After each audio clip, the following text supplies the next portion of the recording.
Dobro večer svima. Što kažu u osvit 1. septembra, nekako specifično, specifičnim danima, specifičnim mesecima, nikad neizvesniji 1. septembar, iako se ja nadam da će taj prvi i naredni prvi biti uobičajen i potpuno normalni, ako treba i dosadni, samo da nam dinamično školskog života ne izgleda kao što je izgledalo pre nekoliko meseci, ali mi se nismo susreli da špekulišemo na temu nekih strašnih događaja, već da vidimo kako i našim prisustvom i ovim razgovorom i ovakvim susretom i uopšte postavljanjem ovakve teme u etar možemo nešto da doprinesemo, da malo skrenemo pažnju, ne samo na obrazovanje, ne samo ni na medije, nego uopšte na tu konekciju koja levitira između postojanja, potreba, komunikacije, plasmana, poruke i šta bi sve moglo da nosi ta kohezija između ta dva pojma. Samo večeras doktorka Violeta Kecman, ona je docent na Visokoj školi za komunikaciju u Beogradu. To je jedan deo njene akademske karijere, drugi deo karijere, jedan vrlo senzitivan, odgovoran i za mene hrabar, a to je profesor u 5. Beogradskoj gimnaziji. Ne zato što je nešto strašno raditi u 5. Beogradskoj gimnaziji, generalno u gimnazijama, nego je prosto vrlo senzitivno raditi sa tim generacijama koji su nešto između detinjstva, mladosti, spremni na odluke, možda nespremni ili spremni na život i neko ko će biti nosilac daljeg društva. Pored toga, Violeta je zaista multimedijalna u svom poznavanju i medija i obrazovanja i bavi se nekom širokim dijapazonom i obuka onih koji će obrazovati druge, medijski pismena, mediološki pismena, osoba koja je jedna od retkih koju sam ja prepoznao, koja uopšte može da razgovara, a tek da dogovara na ovu temu eventualno neke predloge koje odavde mogu da odu u nekakav etar, gde god da stignu, ali kad se o njima govori, trebalo bi nekako sa većom odgovornošću da pričamo o tome u odnosu na sve ono što je nekako ovako opšte mesto i što možda utiče ili ne utiče na nekoga, ali ovo je već neka vrsta naše obaveze. Tako da Violeti želim dobrodošlicu i mnogo mi je drago što baš smo se nekako uskladili na dan pred taj polazak u školu, pred taj ključni 1. septembar, koji je uvek bio neka posebna svečanost, ali je uvek i neka obaveza da nam sledećeg 1. septembra bude možda sve malo bolje. Ja se nisam predstavio, kao podrazumevam sebe ovde, malo pre kad sam ušao ovde u kancelariju, koleginica me pitala kako ste vi uopšte ušli ovde, ja sam se nekako osetio domaćinski, delovalo me da pripadam ovde atmosferi, jer već drugu godinu za redom provodim ove tribine na različite teme, ovaj drugi ciklus koji se tiče medija, a prvi ciklus je bio vezan za televiziju, tako da pre svega iz ugla nekoga ko želi da se osjeća domaćinom, imenom i prezimenom Petar Stanojlović, pre svega, teško je to reći, ali možda hronološki pre svega reditelj, profesor na Fakultetu savremenih umetnosti, odnosno Fakultetu umetnosti u Kosovskoj Mitrovici i namerno govorim sad ove sve svoje titule koje inače ne govorim, jer se tiču ove teme i rukovodilac dečje dramske grupe Radio Beograda, našeg najstarijeg dramskog studija u Srbiji i da kažem u ovom delu Evrope i takođe govorim iz ugla nekog ko radi u medijima, neposredno, zanatski i proizvođački, a s druge strane kao nekog ko se bavi nekim širim spektrom obrazovanja. Ne radim taj prenatalni period, to jedino ne pokrivam, a ovo ostalo pokrivam i ne radimo ovo sa starima, ali to je Violeta. Tako da nas dvoje zajedno radimo sve, što kažu, što se tiče obrazovanja. Sad nemojte da se na nas ljutite ako nešto u obrazovanju nije dobro, jer ne zavisi to samo od pojedinaca, to zavisi od čitave, i od trenda, i od strukture, i od okolnosti, i od mogućnosti, i tako dalje, i tako dalje. Ja ću Violetu, pored ovih svih pozdravnih reči, pre svega vratiti na njenu, da kažemo, na esencijalnu profesionalnu orijentaciju, a to je filolog. I pitaću nešto što sam ja ovako zamišljao i razmišljali krajnje proizvodno sam razmišljao, znači ja se ograđujem ovde, to je moja mašta, to reditelj govori iz mene. Šta je etimologija reči obrazovanja? Je li to vezano za obraz, pa kao da ima obraz, ili da se obrazuje, da se neko modeluje napravi, pošto jedna od definicije edukacije jeste da se utiče i promeni ličnost na bolje. Sad to zvuči ovako dosta agresivno, da kažem, da se promeni ličnost, može zvuči diskriminativno. Šta je uopšte ta bit, šta je to koren značenja ili etimologija reči obrazovanja i da li se tu krije neki odgovor na to što mi sad tako koristimo tu reč, ne znamo šta znači i znači li ona nešto mnogo više od onoga što mi mislimo. Pre svega dobroveče i hvala vam što ste ovde sa nama večeras. Pretpostavljam da vas tema zanima i zaista mislim da je važno, baš kao što je i Petar najavio, a Petru hvala za ovolike lepe reči, baš smo se onako pohvalili na početku i preporučili, ako neko bude htio da menja. Broj žive računa je, tako da... Da, obrazovni sistem se definitivno neće urušiti od toga. U osnovi etimologije te reči, zapravo obrazovanje, je građenje. A građenje ima veze i sa obrazom, a obraz zapravo ima veze i sa onim što je struktura i ličnosti i neka postojanost pojedinca, ali ono što mi danas koristimo kao obrazovanje je svakako mnogo šire od onoga što je to nekada bilo, pre svega u doba prosvetiteljstva, kada sistemsko obrazovanje počinje u Srbiji i kada mi možemo govoriti o onome što je prosvećivanje omladine, kao što se tada govorilo, i zapravo čitava istorija obrazovanja kod nas mnogo godina i po mnogim metodama kaska vekovima za onim što je svet postavio do negde tamo sredine 20. veka, kada će naša škola negde imati više profilisanja ka tom ruskom uticaju koji je bez sumnje bio sredinom 20. veka izuzetno čvrst. I mi zapravo tekovine tog čvrstog obrazovnog sistema prepoznajemo u drugoj polovini 20. veka i otuda ćete vrlo često čuti za pripadnike takozvane boomerske generacije, generacije X, da kažu, to je bio sistem kako se tada učilo, tada je to bila ozbiljna škola. Dakle, tada se najviše zapravo usmeravalo sve kao onome što jeste obrazovanje, odnosno kao onome što je građenje jedne ličnosti koja je iz sebe izvukla taj maksimum svog potencijala, što negde opet nalazi koren u prosvetiteljstvu i prosvetiteljstvo kao zapravo racionalizam u tom širem nekom domenu umetničkog pokreta u Evropi, zapravo i kod nas ima odjeki kroz ono što i Dosito i poručivao kad kaže knjige braćo, a ne zvone i praporci, zapravo on na taj način sugeriše da je usmeravanje ka učenju jeste smisleno i da zapravo i bilo kakva dogma, pa i ona koja je crkvena, od koje je on otišao, samim tim što je izašao iz manastira, je pogibna po obrazovanju. Obrazovanje podrazumeva širinu i spremnosti na učenje, na rad, na razvoj i tako dalje, što ne znači ateizam po svaku cenu, on zapravo to nije ni bio nikada,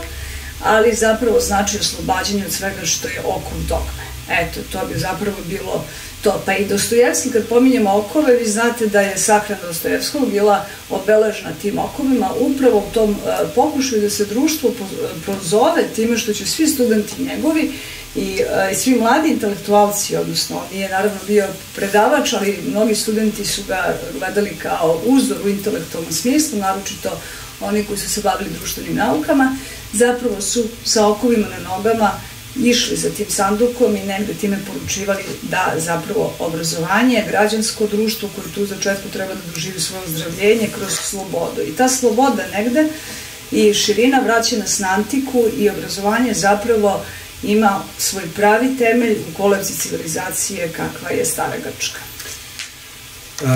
Ja se sad vraćam na ovu temu Dositeja Obradovića. Pa on neki način se čuo to monaško ime, kaže on je bio monah, sam je skinuo mantiju. A šta bi radio Dositej sad, ako njemu tad to bilo da kaže, šta bi on sad radio, da bi gostovao on da to kaže, da bi se to zabeležilo, bi to bilo foto, video, rekao Dositej, negde, ili bi na nekom Instagramu, ili bi gostovao u nekoj televiziji, nekoj obskurnoj emisiji, možda ušao u reality show, ili eventualno u kulturnom dnevniku posle 12 noću. Odlična emisija, ja mislim da bi ga bilo negde, neki privod. S obzirom da je bio vrlo inovativan, ne zaboravimo da je on popečiteljstvo, odnosno Ministarstvo prosvete, uspostavio kod nas. Dakle, on je doneo ono što je novina koja se pokazala u Evropi kao potvrđena i kao dobra. Šta u stvari to znači? Do Dositeja mi nemamo sistemski uređeno obrazovanje, što bi značilo uči ko kako hoće i gde hoće. I negde od pojave neke centralizacije i nekog uređenog sistema stvari funkcionišu po utvrđenom standardu. To naravno ne znači da je druga polovina 18. veka i sam početak 19. veka već imao takav temelj kod nas, ali pokazuje tendencije ka tome i to je taj ključni prvi korak koji zapravo govori o potrebi za nekim sistemom. Šta bi u stvari bilo interesantno sada? Pogledati u tom sistemu vrednosti prosvetiteljstva ko bi danas bio vrlovit u ovom današnjem društvu? Ko bi to odgovarao sistemu vrednosti koje propagira Dositej, koje propagira Kant, koje propagiraju svi drugi prosvetitelji, Dekart u filozofiji i tako dalje. I sada to podrazumeva da ste vi svesno svoju volju trenirali, ukrotili svoje biće i učeći, razvijajući sebe kroz sviranje nekoliko instrumenta. Ako ste muzikalni, vi morate da iskoristite tu darovitost. Učenje i stranih jezika, zatim učenje istorije, gramatike, matematike, toliko nauka i toliko mogućnosti. U današnjem vremenu svakako bi negde našlo svoj spoj sa tim ostvarivanjem sebe kroz obrazovanje. A da li bi to izgledalo kao neka vrsta obrazovanog trika danas, pa bi možda bio na takmičenju pesme za Euroviziju, možda bi tu bilo najbolje, to tako i liči, ili bi zaista mogao da dobije takav jedan čovjek, tako jedno biće, takva jedna osoba i širina, neki možda medijski prostor, ili je prosto Dositej na njegovu sreću umro pre ovih vremena? Sasvim se sigurno vrednosti tog vremena sukobljavaju sa onim što su vrednosti ovog vremena. Kao glavna vrednost ovog vremena mi vidimo da je to kapital, tako, odnosno novac.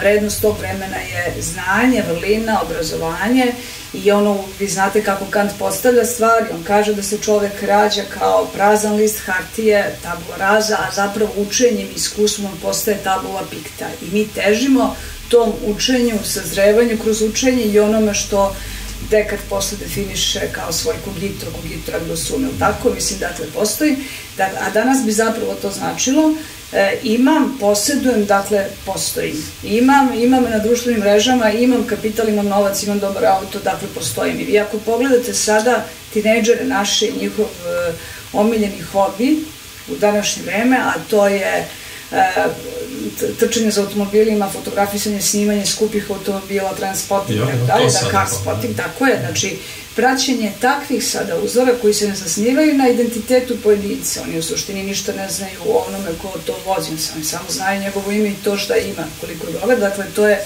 ako pogledate tržne centre i siđete u garažu beogradskih tržnih centara, vidjet ćete da je to puno dečaka koji su viših razreda osnovne škole, koji fotografišu, trče, snimaju i to objavljuju. Ja nisam vidio, ne bi verovatno moj auto fotografisao.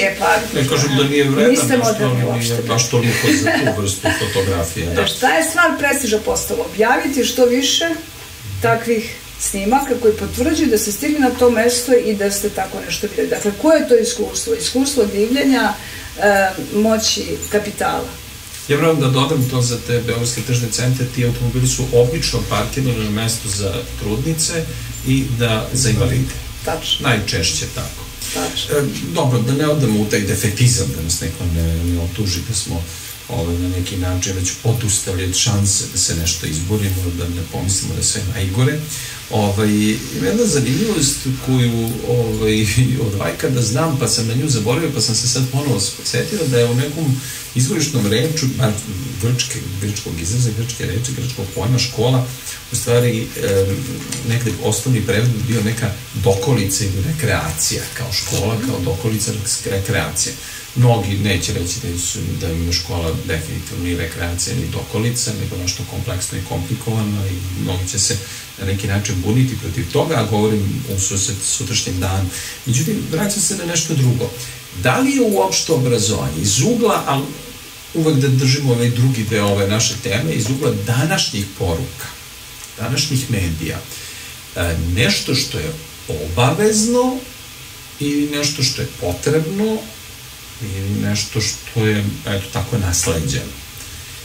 Meni se ne čini da je uopšte tema, da je reč, da je pojam obrazovanje bilo kakav mainstream u ovo doba, zato što postoje aplikacije za sve, to je jedno od objašnjenja ili opravdanja, a s druge strane, pa šta će nam to kad može i drugačije? Mislim, vidite da ne morate da imate nikakvo opravdanje, a možete da imate moćna kola, ne znam, ovo ili ono, i kome je ono uopšte potrebno? Ja pre svega pitam iz ugla kakve se poruke o obrazovanju generalno šalju.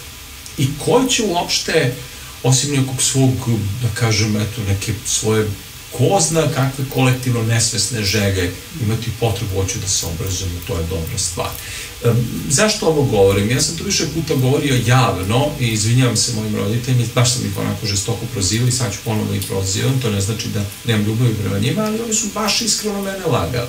Stvarno su me lagali, vjerojatno su mnogi lagali. Rekli su, ti treba budeš pošten, treba budeš obrazovan, treba mnogo da znaš i sve će biti u redu, sve ćeš imati u životu. To je notorna laž. Možda to nije tako, to ne znači da sam ja na neki drugi način ostvarivao svoje ciljeve, ali činjenica da je to samo možda neka želja, verovatno dositejevska želja, a da to uopšte nije praksa današnjeg doba. I to meni se čini da mediji nemaju problem s tim. Da. Pa pozdrav za roditelje koji su zapravo bajkovito postavili iz najboljih namera ono što su kao temelj postavili većina roditelja koji svoje deci žele dobro. Šta je u stvari u osnovi takvog koncepta i takve vizije?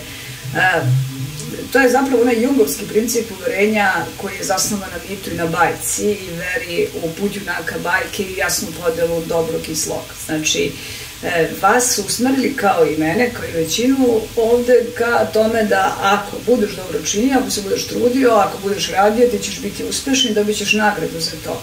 I negde u idealizovom... I moje kola ne slikaju. Pa da, ni moja za utehu, ne verujem da ćemo ikad imati ona koja će biti uslikana, ali ne želimo. To nije ni važno. Dakle, taj put junaka bajke podrazumeva odricanja, prepreke, visoko postavljeni cilj koji se odnosi na socijalno priznanje u društvu zbog znanja, uspeha, takođe odnosi se i na rad na sebi kroz duhovni procvat, kroz razvoj i tako dalje. Sa promenom sistema vrednosti koji se desio definitivno s kraja 20. i početka 21. veka i globalno, a i kod nas, pitanje koliko smo zapravo čvrsti u porukama našim adolescentima i deci da je taj put koji dovodi do one sreće na kraju, jungurski i prema svim bajkama postavljenu kao kraj puta, živjeli su srećni i beričetno do kraja života, tako? Dobro, to u filmovima tako završavaju filma, ne znaju da je sledeća epizoda ozbiljna muka. Mislim, kad bi se nastavilo, to bi se ogledalo kao sve je super, a onda kad će brak, haos, hormoni rade. Da, sad je pitanje šta je ta vizija ciklusa kod adolescenata i kod dece bez možda tako čvrstog uporišta kod njihovih roditelja sada, ako nema toga, jer pazite, to je kompas jedan. Zašto su bajke tako važne u razvoju ličnosti, kod deteta pre svega? Da bi se stvorilo to duboko uverenje da ako sam dobar i dobro činim, ako se trudim, ako se odričem, ako sam human, ako sam valjan, ako sam plemenit, ja ću biti nagrađen. A ako bismo se prepustili, odrekli od tog puta, baš takvog uči, bit će dobro i tako dalje, mi bismo se zapravo odrekli najvećih vrednosti čovečanstva koje polaze na dubokoj i jasnoj podeli između dobra i zla. Pošto smo mi sad u epohi postmodernizma kada se relativizuje sve, relativizuje se i taj put, i taj obrazac skretanja junaka bajke, odnosno taj neki kolektivno nesvesni deo našeg doživljaja pravilnog kretanja, puta, našeg razvoja. To jeste tačno, jedini problem što su savremene bajke koje se u krajnjem slučaju medijski plasiraju, uglavnom navijaju za ovu stranu zla. Tako. I zlo prosto dođe i pokupi svoju nagradu. Nikoga ne nagradi, nego on uzme i otne nagradu, često nekim oružijem ili ko zna čim. to jeste na neki način čak međusobno isključujuće na osnovu onoga što smo kroz tradiciju, to hiljadama godina tradiciju, znači promenile su se 1000 godina, ne 50 godina pa 50 ovako, pa 50 ovako, znači čitavi eoni su se promenili iz jednog doba, prešli u ovo drugo doba. Mene zanima jedna druga stvar. Kako je to, odvojilo su se etika i estetika odavno, o tome smo pričali u prethodnom susretu i to je nešto što nas stalno prati, na ovaj ili na onaj način, na dnevnom nivou. Jer u krajnjem slučaju lep automobil je lepo dizajniran automobil, kvalitetno napravljen automobil, on sam sa sobom nema problem. Sad njegova upotrebna vrednost, njegov brend, onaj koga vozi, način kako ga je dobio i tako dalje, to daje neku drugu vrstu konteksta. Ali kako su se odvojili vaspitanje i obrazovanje? Kako smo zabranili da u okviru obrazovanja postoji pravo i da se vaspitava? Kako su škole prestale da budu vaspitne ustanove, naročito srednje škole? Ja se sećam, i to nikad neću zaboraviti, ja sam završio 13. Beogradsku gimnaziju, preko puta naše škole je bila, još uvek je, hemijska škola, još uvijek nije neki investitor srušio hemijsku školu ili gimnaziju pa napravio nešto, nije, znači tu su i jedni su preko puta drugi i sad nama su ovako govorili, to je ta čuvena floskula koju ja citiram. Kaže, srednja škola nije obavezna, sad nam izgovara neki profesor. Ako vam se ne sviđa, idite u školu preko puta. Kao ta preko puta kojeg u najmanju ruku kada smo preko puta centralnog zatvora. Toliko označaj nekog učilišta, nekog logora i tako dalje. Kao da ovo iz hemijske škole što su taki polusvetni, oni ljudi imaju razlog zašto su tu i tako dalje. Sad da li je manje poena, da li ovo ili ono, ja zaista ne ulazim u tu. Mada su nam razdvojili odmore i tu je bilo problema u vršnjačkom nasilju, bar u najavi. Kako to, šta to znači? Srednja škola nije obavezna, mi nismo drugim rečima vaspitna ustanova, tek fakulteti nisu vaspitna ustanova, a mi vidimo da smo generalno nevaspitani. U svakodnevnom nivou. Na svakodnevnom mi saobraćajno nismo vaspitani. Ja ne pamtim, ja do duše jedini taj moj uspeh, ali me niko nije stikao zbog toga što već dugo ne idem gradskim saobraćajem, nemam naravno ništa protiv njega, nego eto imam sreću da vozim kola koja niko ne stika, ali ih nekako vozim, ali ja nisam skoro čuo da negde u nekom, da kažem, pokretu, u dinamici kretanja na dnevnom nivou sam čuo izvinite, pardon, reč, oprostite, molim vas, nešto što smo se mi mišli u nekoj prodavnici i tako dalje, prijavljuju mi ljudi koji se voze gradski saobraćaj, kažu nema toga, ni izvini, ni oprosti i tako dalje. Mi smo nevaspitani. Šta se tu desilo? Obrazovanje i vaspitanje su se razdvojili. Prvo, društvo je to koje negde urušilo nastavnika, predavača, vaspitača kao figuru koja je uzorna i koju treba slušati. Onda uz to je došao niz zakona koji uskraćuju nastavnicima mogućnost da vaspitno utiču van onog nekog teorijski osmišljenog nivoa tipa stajete pred njih i uzorna ste ličnost u tom smislu, ali i toga je sve manje. I treće što je jako važno, jedan od razloga kako se sve to urušavalo godinama i kroz mnoge kvazi reforme je što je nama negativna selekcija u prosveti već dugo prisutna i nažalost slabi učenici završavaju nastavničke fakultete, učiteljski fakultet, slabi učenici lako diplomiraju na takvim fakultetima i dobiju mogućnost da rade. Fakulteti, učenici ili mediji koji prosto nisu mainstreamovali, možda je trebalo malo da se uradi na nekom boostovanju učiteljskog fakulteta i generalno profesije učitelja. Ja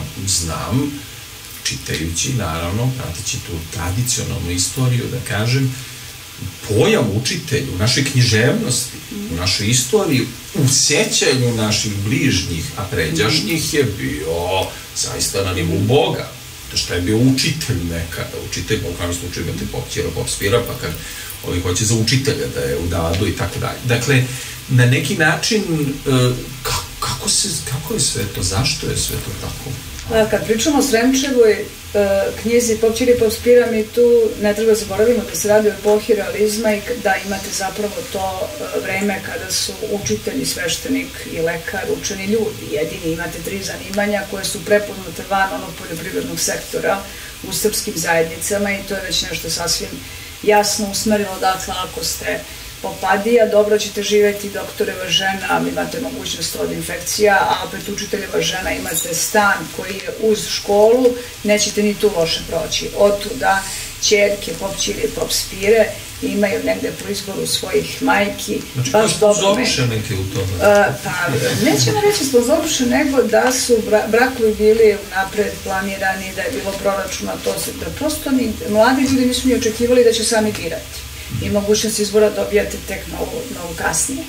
Znači, mogućnost izbora pre svega vezujemo za drugu polovinu 20. veka. Kad pričamo o Sremcu, pričamo o srpskom društvu druge polovine 19. veka, što je uopšte jedna značajna razlika u tom preseku milija.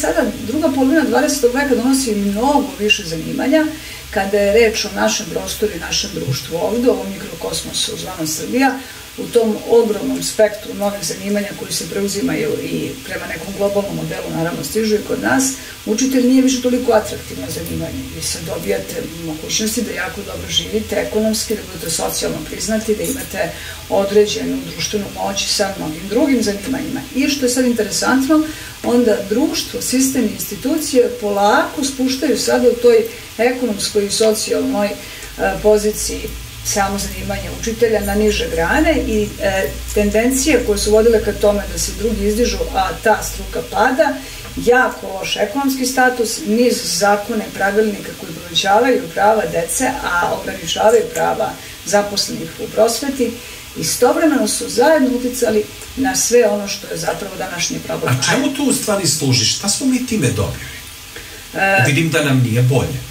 Ma nije nam bolje uopšte, mi imamo dubok problem. Vi kad pogledate Platona i onu njegovu čuvenu rečenicu kako on govori o starim Grcima kad kaže država neće mnogo izgubiti ako obućar ne bude dobro radio svoj posao. Ali ako učitelj ne bude dobro radio svoj posao, čitave generacije Atinjana bit će loši, pokvareni, neuki i tako dalje, što on vidi tada još kao jedan veliki, ozbiljan društveni problem, državni problem.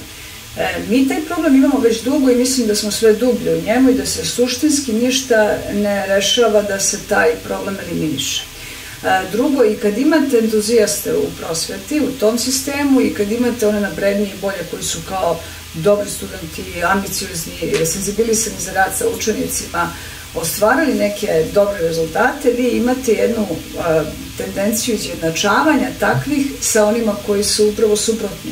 I zapravo to traganje sa mediokritetima i prosekom zaposlenih vodi ka tome da imate jedan ogroman broj ljudi koji zapravo nisu ni dovoljno motivisani, koji ne bi mogli u drugom sistemu da funkcionišu, da se zaposle sem u prosveti. Zašto je uopšte obrazovanje na izvestan način obavezno? Hajde da pustimo da ne bude obavezno, pa ko hoće da se obrazuje, ko neće, to je vrhunac nekakve slobode, sad ne? Dobro, i hajde da uradimo to i hajde da vidimo kakva bi vizija budućnosti bila. Pa, meni deluje da mi često teramo našu decu ili nečiju decu da budu bolji, obrazovani, nekako, ja vam govorim sad iz ugla nekog ko, eto se, profesionalno, akademski bavi obrazovanjem, na izvestan način, ne mogu da kažem da su nam studenti loši, načelno, ali postoji jedna nesvesna tendencija da bez ikakvog truda se nešto postigne.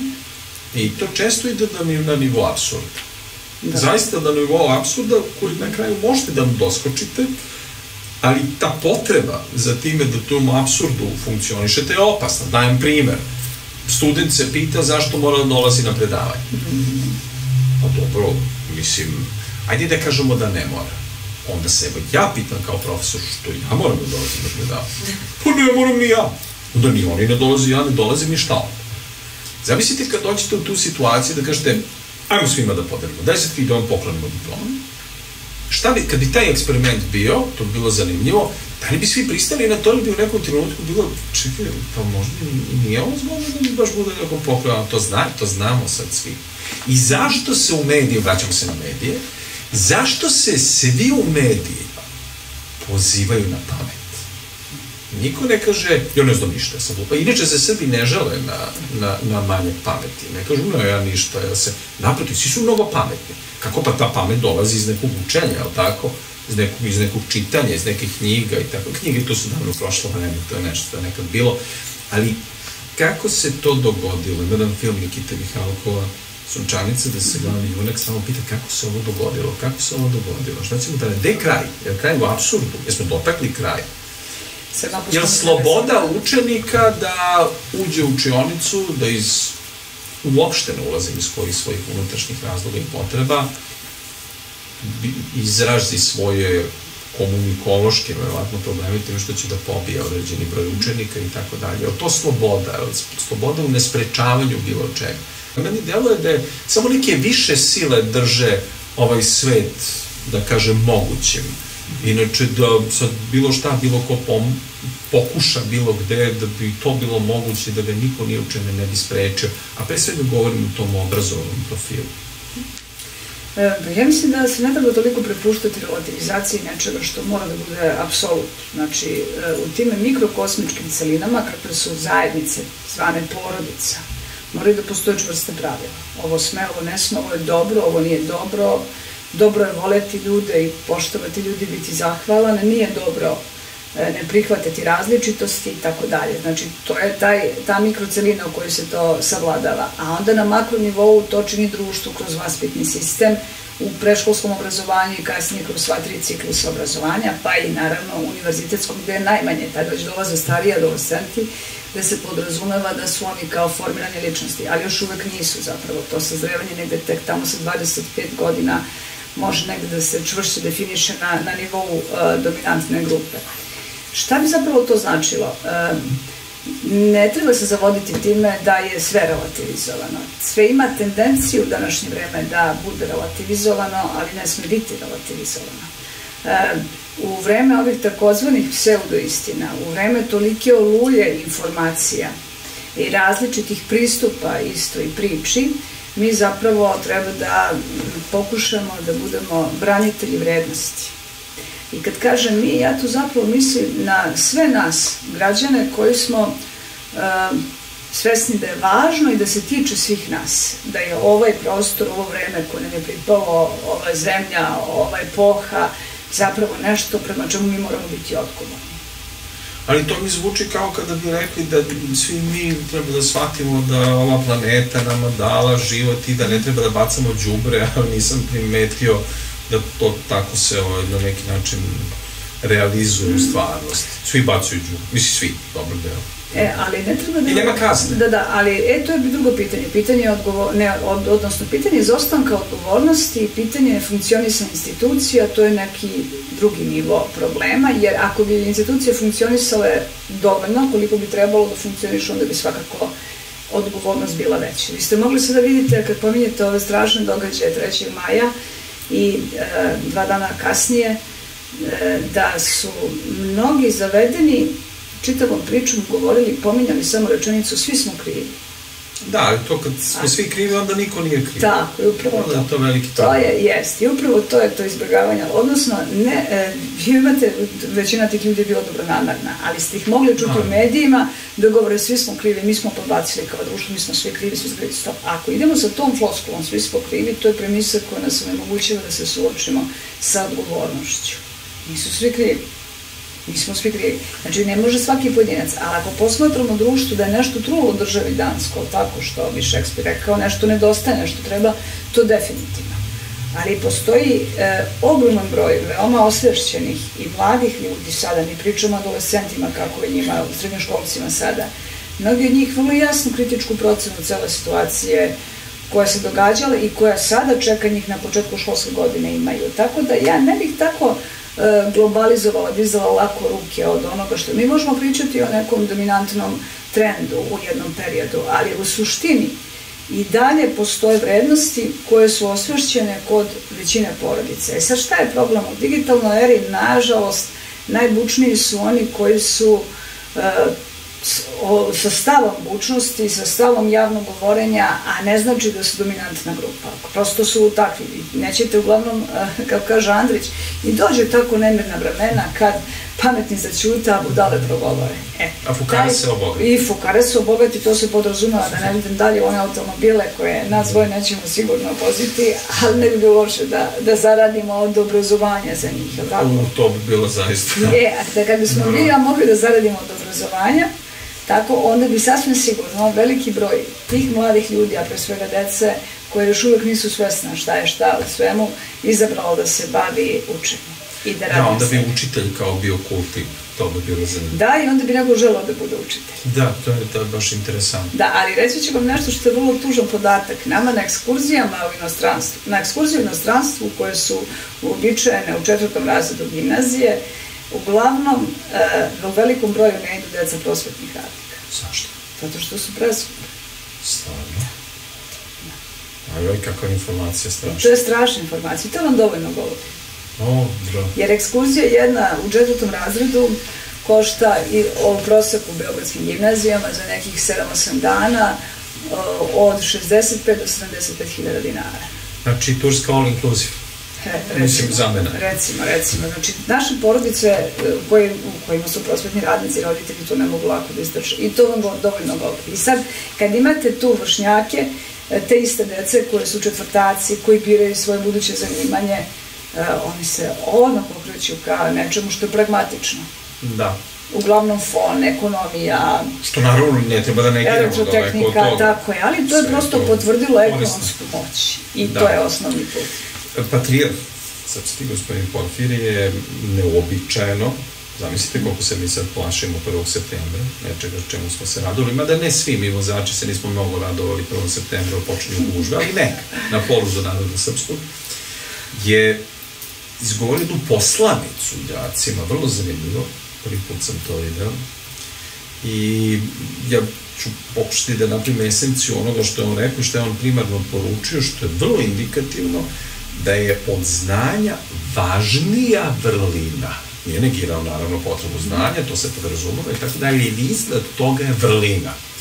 I u onom pitanju vaspitanje, obrazovanje, gde je to nestalo, ta veza i tome slično, kroz ovu vrlinu, ja želim da vas pitam, da počnem sa pitanjima koji nas približavaju sad u odnosu medija i obrazovanja, generalno medije, škola, medije, promocija, medije ovo, škole sa medijima, mediji u rukama naših učenika, naših studenta i tako dalje. Kakva je situacija na terenu, kako je glasala 5. gimnazija?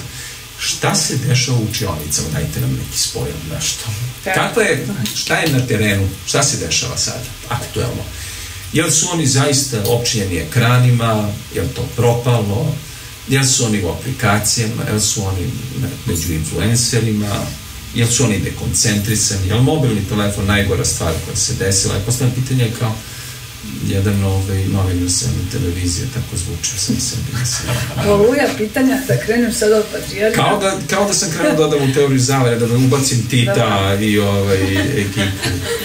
To će biti sledeće. Maspok, Leko Ranković. Šalim se, ne, to su isto zanimljive teme. Prvo, kada je u pitanju to isticanje vrline i njene vrednosti u odnosu na znanje, koju smo čuli sad u obraćanju patrijarha, i to je jedan pristup koji polazi od hrišćanske ideologije i zapravo patrijarh iz pozicije iz koje dolazi i obraća se javnosti, zapravo brani, naravno, hrišćanstvo sa svojim idejama, ali vrlina nije uvek bila to. Evo, malo pre smo pomenuli prosvetiteljstvo, vrlina je tu znanje. Ali ako se vratimo kod starih Grka, za njih je vrlina osjećaj mere. To je jedna izuzetna mudrost. Imati meru, kaže, mera je vrednost svih stvari, kaže pesnik jedan.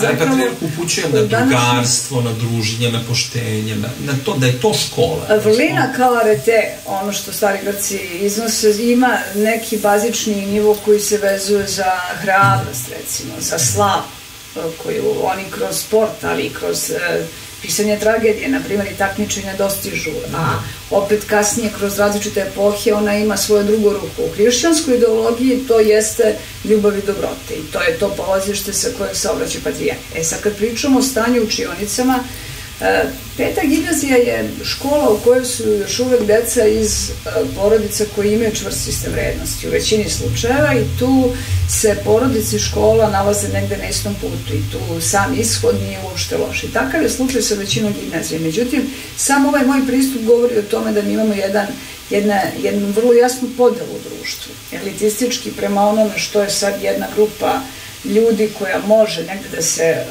održi u temelji na onome što je stara vrlina i onome što je podrazumeva hrišćanstvo i neko ko možda nije u tim vodama.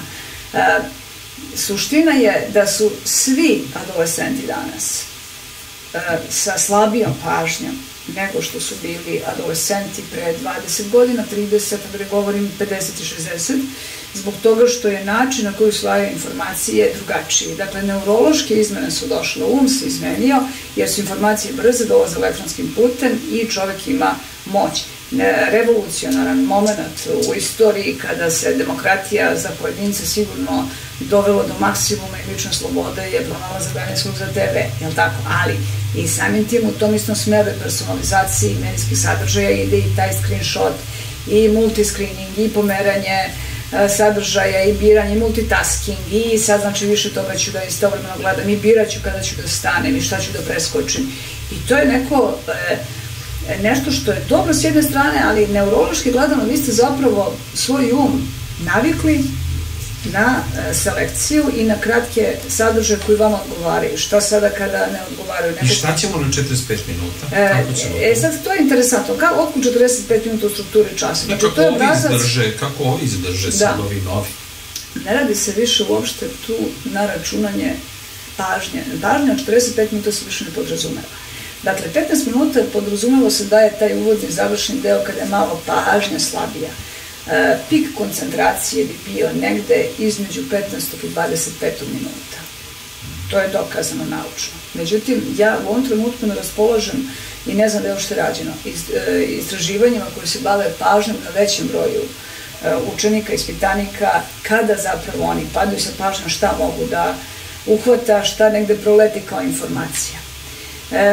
Ja sam sigurna da nešto treba menjati u strukturi obrazovnog sistema jednog dana nastavnog. Nije dobro kad vi slušate roditelje ovih dana, a verujte mi, svi su to izgovarali, bez obzira kog uzrasta su im deca u školskom sistemu, kaže, jao, 1. septembar, već mi je loše. Jao, šta me čeka. Šta to stvari znači?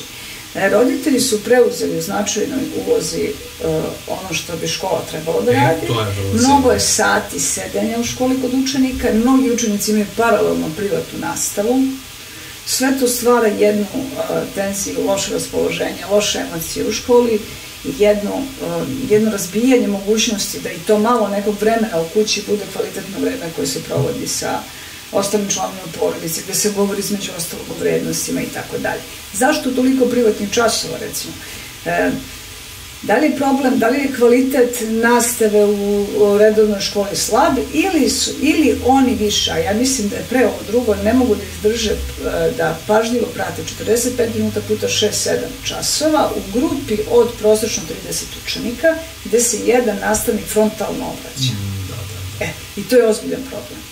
Znači, vi sedite, imate nekih 17-18 godina, učite, ulazite duboko u neke naučne činjenice iz hemije, pa iz biologije, pa iz matematike, pa idete kroz književnost, različite epohe, pa ulazite na likovno, radite renesansu, a ovamo svet ima jedan sasvim drugačiji ritam koji vas negde sve vreme uverava da je vrednost u nečemu drugom, što znači da bi negde dobrim nekim metodama, inovativnim načinima bilo važno ukrotiti puls vremena koji donosi stalno stimuluse koji upozoravaju učenika da je to promašena priča, da to što se dešava u školi je promašeno. Mediji se ne bave nešto naročito obrazovanjem, sa nekim izveštavanjem i s nekom šturnom informacijom da su đaci matematičke gimnazije sad sam upravo to pošto kažem. Toliko medalje, to se kao već podrazumeva i to već postaje dosadno. Naravno, šalim se. Ali da li su škole iskoristile medije? Kad kažem medije, mislim i na personalne uređaje, mislim na to slika, pokret, dinamika, prostor, ekran, likovno, preko likovnih stimulacija, znanja i tako dalje i tako dalje. Kako je moguće da, mislim, sve izgleda isto? Još uvijek ima zelenih tabli, eventualno belih, digitalne negde postoje, ali uglavnom se ne koriste kako treba. Kako je moguće da to nije neko doživjelo neku koherentnost, kako se to te dve stvari nisu spojili, kako bar obrazovanje, odnosno školski sistem nije iskoristio postojanje medijuma, u slučaju i videa kao takvog. Pa nije baš da kreativnost. Nije baš da nije. Nije da nije, u velikom broju slučajeva je i tekako iskorišćeno. Međutim, da li je to donelo čvrsto znanje. Da li je to plemenilo učenike? Pa ja nisam sasvim sigurna. Poverenje prema obrazovanju vam je pokazatelj zapravo evaluacije tog procesa učenja. Ako vi imate ljude koji izlaze iz srednje škole, koji imaju duboko poverenje prema obrazovanju, znači da je zaista nešto postignuto. A ako izaberu da se ne bave obrazovanjem i da ne čitaju i da ne uče, nego da zarađuju na neki drugi način novac, to je već nešto drugo. Tako da to o čemu govorite sada, inovativne informacijono-komunikacijne tehnologije, razni drugi alati koji se vezuju za digitalnu eru, toga ima dosta u školi. I to je najmanji problem, ali je pitanje stabilnosti znanja. Zašto je važno danas imati diplomu po cenu da se kupi? Kako kad je to toliko inače nevažno, o tome se ne priča, može se sve i bez toga, ali ipak se diplome čak i estradizuju, pa čak imate onu varijantu neka estradna ličnost, često i obskurna i tako dalje, pa onda imate onaj čuvenu vest, završila državni fakultet. Sad, taj državni fakultet je kao vrh vrhova, a znamo da i tu škripi dosta. Naravno, ne znači da je na drugoj strani drugačije, ali to je relativno. Dakle, i onda kao to je, ili ima 2 diplome, ne znam, ili šta god, kao to je sad neka vrednost, a sve ostalo nema nikakvog smisla. Da, u ovoj bar iz našeg ugla, naravno. U narcisoidnoj kulturi u kojoj smo mi imamo zapravo jedan diktat eksplicitne prezentacije sebe kao projekta koji je u svemu odličan, uspešan, potvrđen.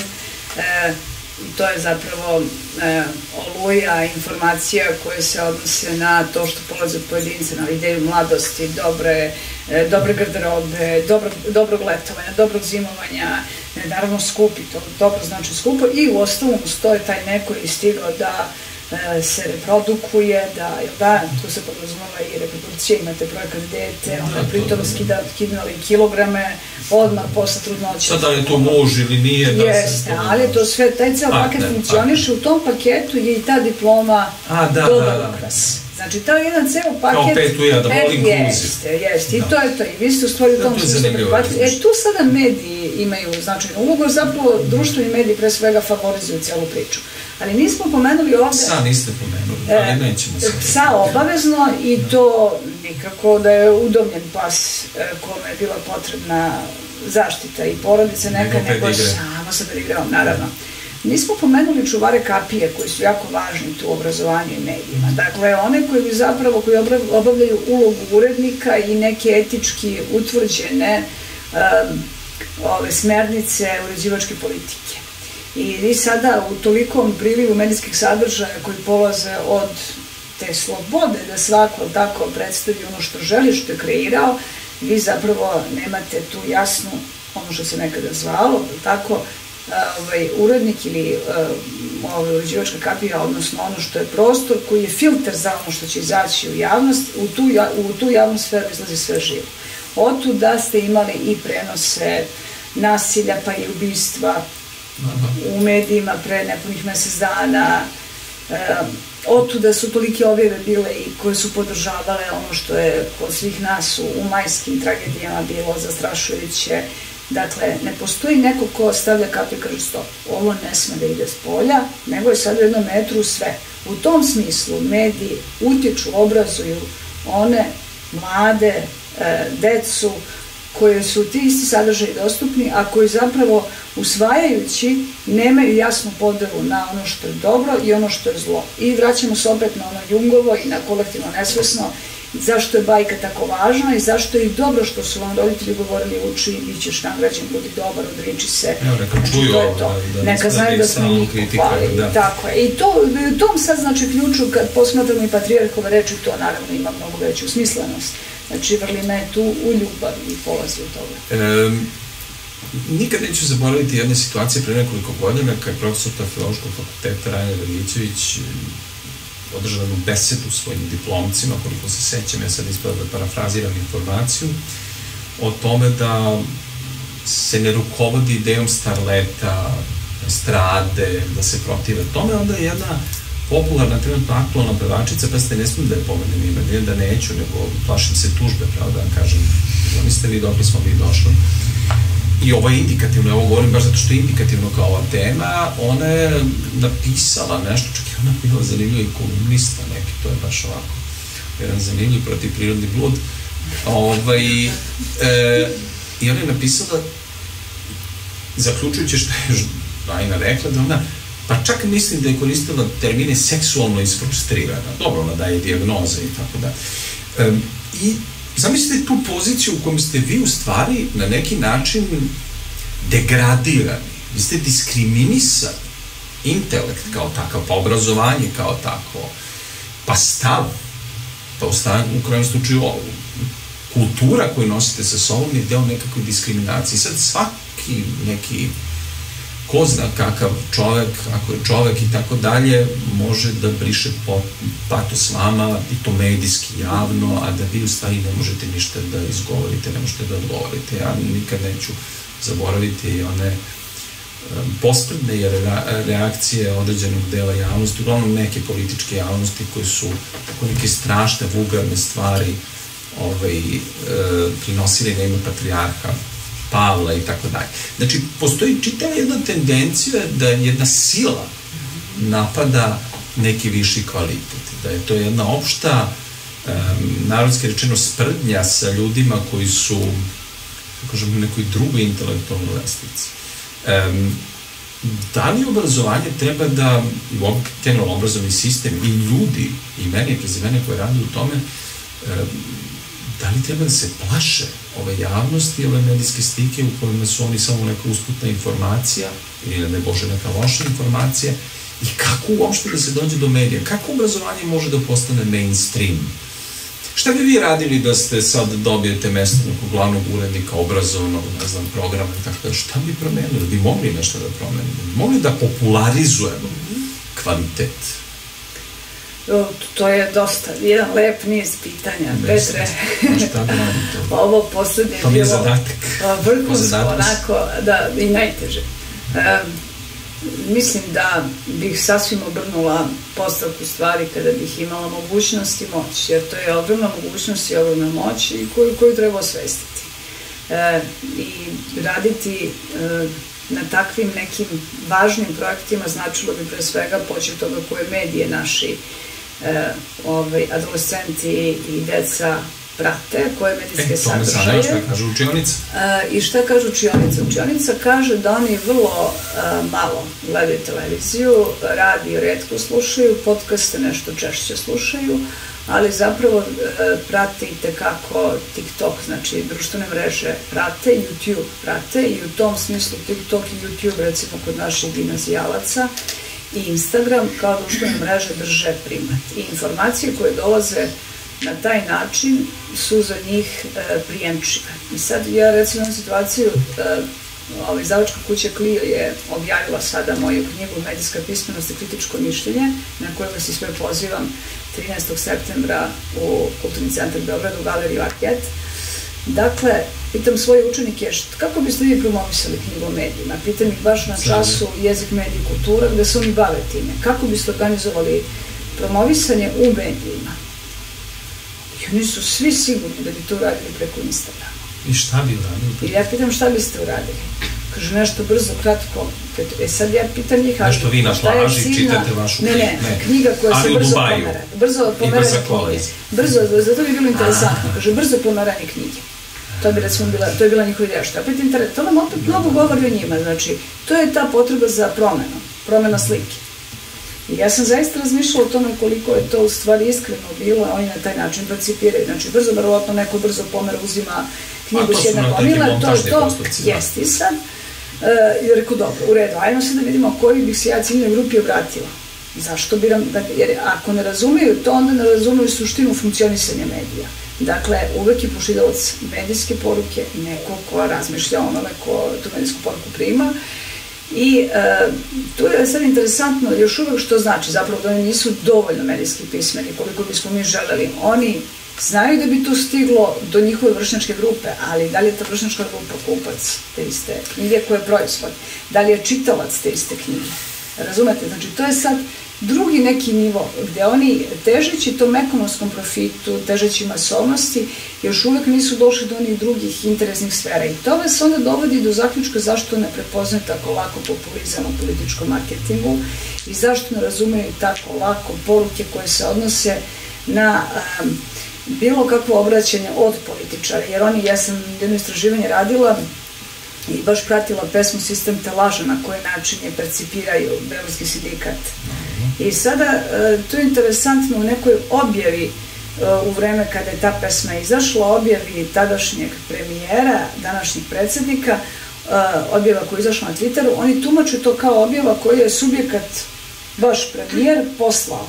Ne razmišljajući o tome da postoji tim, da postoji strategija, da postoji jedan čitav PR koncept koji određenu osobu koja je u javnoj sferi, bilo da je političar, bilo da je pevačica, kao što smo malo pre pomenuli, profiliše u medijskom prostoru. Ja lično mislim, naravno poznavajući i sjajni ljudi iz Beogradskog sindikata i generalno njihov prosede i njihov rad, da se definitivno njihov rad ne odnosi na dnevnu politiku. I to je nešto što oni rade u ime i budućih generacija, budućih vremena. I čak mislim da tu nije niko konkretno detektovano, nego je to mnogo šire i mnogo više i samim tim će ta pesma i to biti trajnije i bit će opomene i za neke druge sisteme i tome slično. Bar ja želim da verujem u to. I to je negde i dobro, da se ne završava sve na nekom trenutku vremena. Još dve stvari bih pomenuo i to bi bilo neka naša finala. Govorim iz ugla profesora. Govorim iz ugla nekoga ko proizvodi sadržaj u krajem slučaju. Ima nešto čudno u učionicama, među katedrama, među tim eksplikacijama, ekskatedri i tako dalje, što je nekada ili često ili u velikoj većini hladno, nešarmantno, neljudsko, nespontano, nije zabavno, nije interesantno i što je, brate, dosadno. Iskreno. Oni stvari su dosadne na nekim predavanjima, na većini predavanja. I ja sam išao u gimnaziju, a i u osnovnu školu sam završio. To nisam pisao biografiju, završio osnovnu školu, pa da je to obavezno, ali pitanje šta će biti u budućnosti. Kako se malo iznutra obrazovanje ne okrene plastičnijem, duhovitijem, interesantnijem, komunikativnijem?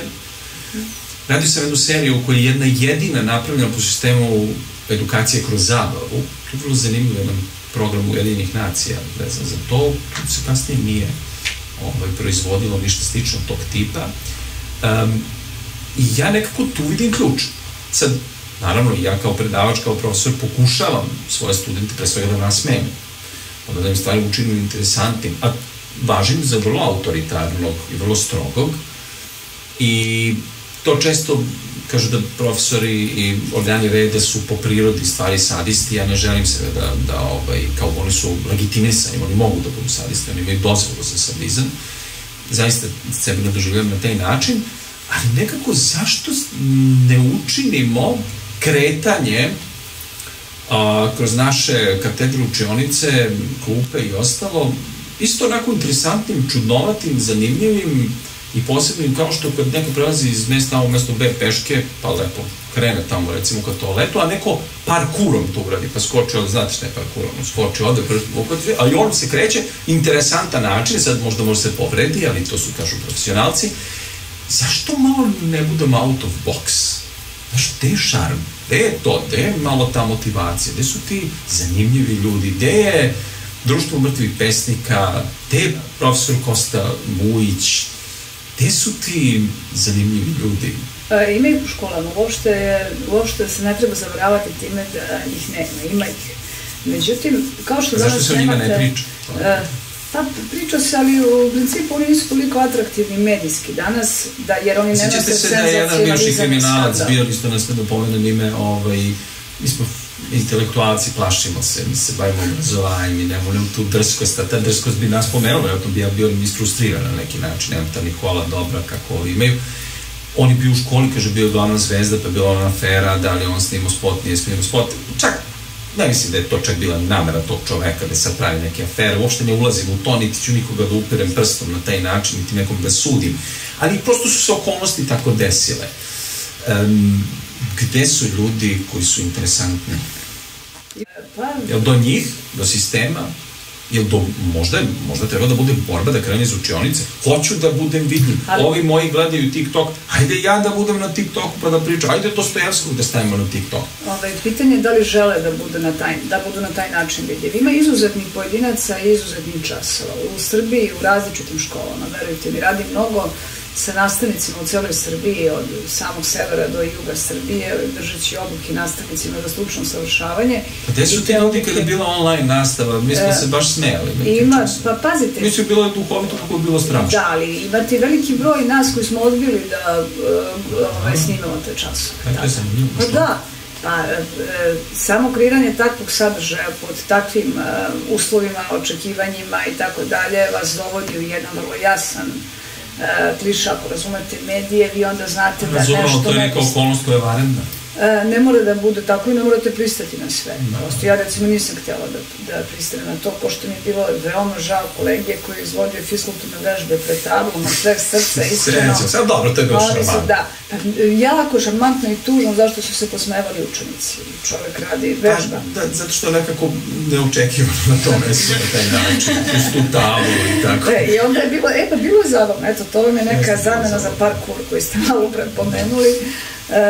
Ima izuzetnih pojedinaca, ali većina ljudi koji su kreativni, koji su stvarno pregaoci u svom poslu, ne žele toliko da se o njima čuju i priče. I vi imate sad onu situaciju koja, nažalost, kad institucije ne funkcionišu kao što ne funkcionišu sada onako kako bi trebalo, obrazovanje u školama stoji na pojedincima. Što znači, etička ta skala koju nosi pojedinac u sebi i taj njegov entuzijazam i želja i radost poziva zapravo ga vode ka tome da sve od sebi da obrazuje. I to je to. I sad kad pričate, ne znam, hoću da upišem svoje dete u dobru školu, preporučujem ovome dobru školu, nema dobrih škola. Ima samo dobrih pojedinaca. Odlično. Jedna stvar koju vas nisam pitao je podpitanje, ili sebe nisam pitao, a da ste mi vi svedok saradnik, otkud to tržište željenih škola? Kako to neko hoće i dalje u prvu, petu, ne znam, u neke teške, ja bih dodao i 13. u moju gimnaziju, kako neko hoće da se muči? Ako je sve tako propalo, ako su, idem u najloši, ko je najloši gimnaziju? Najloši, to je moja prva želja. Ja sam možda i najdalje, ali možda i nije. Možda ja tu živim negde ili već šta. Dakle, kako to i dalje postoji, a iz tog pitanja, odmah postavim pitanje, kako je moguće da se rađaju deca koje hoće da znaju? Ja znam, ja ih imam ih na časovima, na fakultetu, na predavanjima. Prvi red popunjen. Oni sve pitaju, sve znaju da hoće više, hoće da dobiju film više, da pročitaju više knjigu. Ja prvo mislim da je u pitanju provokacija, posle shvatim da su ozbiljni. I sad mi imamo problem, možemo podelimo stipendije. Znači, postoje. Kako? Gde su? Šta je s njima? Otkud ta potreba? Koje je to kolektivno nesvesno? Da neko neće kao svi ovi ostali, on hoće da zna, hoće da nauče, on traži znanje. On traži najbolju školu, on traži najtežu školu, on ide na prirodno-matematički smer. Ja govorim kao frustriran nepoznavalac matematike, ne znam ništa o tome, pa meni prirodni smer tamo kao neki science fiction bio. Ja sam društvenik. Pa to je taj paket. Interiorna ekipa. To je ta struktura koju mi nosimo iz porodice, iz okruženja, dakle škola nije sve ono što je stiglo kao uticaj kod nas, nego i porodica imala značajnu ulogu, svakako. Ima ih u vašoj prvoj klupi, kažete, taj ceo prvi red, ima ih i na drugim mestima, nisu samo u prvoj klupi, vi recimo imate rezultate naučnih istraživanja kod nas i u svetu koji potvrđuju da najinteligentniji pojedinac nije onaj koji je najaktivniji, koji je lider, nego je to onaj koji je tu negde, prati sve, ali se ne ističe uvek u svakoj situaciji u prvom planu i ne uzima lidersku ulogu. Poslednje pitanje. Naravno, shvatite, jako je kratko, shvatite ga mnogo šire, odgovorite mi duše. Se plašite ChatGPT-a? Ne plašim se, zapravo mu vidim mane u velikoj meri. On vas sluša sada da zna, sad će da nauči od vas i izmenit ćete. Ne pokuša. Šta mi je, ispitujući zapravo njegove mogućnosti, došla sam do zaključka da ono što je najvrednije ne može da kreira, a to je dobra satira i kvalitetan humor. Jer zašto? Satira zavisi od društvenog konteksta. I treba dosta poznavanja društvenog konteksta da bi nam nešto bilo smešno. Uzmite za primjer, evo vi ste u režiji Petre, pa Goran Marković, njegovi filmovi, izuzetna satira kojom pravi sa majstorima, na primjer, i sa drugim filmovima naravno, ali ajde uzmemo baš zbog školskog života primjer, majstori, recimo. I sad ako nas sluša, on će kaže, aha, satira je majstori, ali zapravo mehanizme stvaranja satiričnog sadržaja ne razume. Moj prijatelj Mičko Ljubičić kaže, majstori, my story, kao moja priča, sa majstorima komu dugo sređuju kuću. Ili recimo ono što Mičko Vumo može uz njegovu kreativnost da stvori kao sadržaj, ili što mogu njuzovci da stvore kao sadržaj. Znači, to su primjeri odlične satire koje mi zapravo nemamo od tog izvora sada, veštačke inteligencije. Dobro, ali hoće li neko čitati lektiru, hoće li se GPT, hoće biti seminarskih radova, mi već odustajemo od toga. Sad ću vam otkriti kako ja rešavam stvari. Meni je, te cele godine sam već viđala radove koji su vrlo jasno potekli od veštačke inteligencije. Koliko vi onda treba da ste inteligentni da to shvatite. Ali ja sam od uvijek možda da budem detektiv, tako da sam ja u medijima jedan detektiv, ja kopam i tražim da razotkrijem istine i sad u stvari što sam uradila, ako već veštačka inteligencija napravi lako sadržaj analiza lika Raskolnikova, na primer, ja onda uradim ovako, kod mene ne postoje takvi zadaci, niti seminarski radovi, nego nastavim. Kad su se sreli Raskolnikov i Ofelija pored reke. Sad Ofelija je lik, znamo, iz također lektire za 4. razred, iz Hamleta Šekspirovog i sada taj mladi treba da sam osmisli, jer je pročito jedno drugo delo, on ne može se slađati. Tu stvari možete da stavite, tu možda pokažete kreativnost, duhovitost, jer vi u stvari predviđujući te takve dijaloge i puštajući mašte na volju, vi se igrate. I ta forma, moj kod mene pismeni zadatak ne mora uopšte da ima onu formu čvrstu koja podrazumeva baš u određenom nivou, nego može da bude dijaloška, može podsjeća kao neki predložak za predstavu, može da bude deo scenarija. A gde su tu mediokriteti? Tu je problem, mediokriteti tu ne problem. Šta oni javni rade kod vas? Imala sam jednu situaciju. Znači, pa moramo njima da mislimo. Jeste, ali... Oni državaju sve. Jeste, ali obrazovanje i selekcija, tako da. Dala sam jednom temu u životu bez kičmenjaka, nema prelomnih trenutaka. Veštačke inteligencije na aparatima. Definitivno. A ja sam odmah rekla rešila. Ali zapravo tada je interesantno da je od neke populacije 30 u grupi koji su čuli tu temu, a imaju 18 godina u tom trenutku 2/3, pitalo na šta se ovde misli, a samo 1/3 razumela da tema nema veze sa biologijom. I eto, i to nam je dobar pokazatelj, da, u stvari kako razmišljaju. Rekli ste selekcija. Ja sam najmanje pominjala dečju dramsku grupu Radio Beograda, iako tu nisu samo ta mala deca, nego su i veća deca, koji čak naginjuju kao 18+.